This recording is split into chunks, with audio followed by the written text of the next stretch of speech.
How's it going out there? We're going to change the battery in a remote starter. You'll go ahead and flip it so it doesn't fall out on you. You'll locate the tab.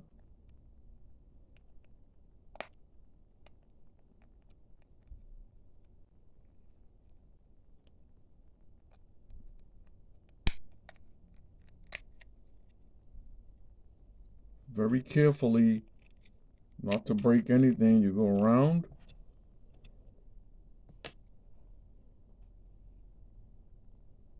Very carefully go ahead and pull the other.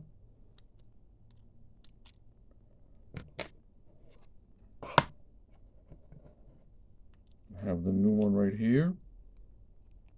Push it in. And go ahead and just press on it right in.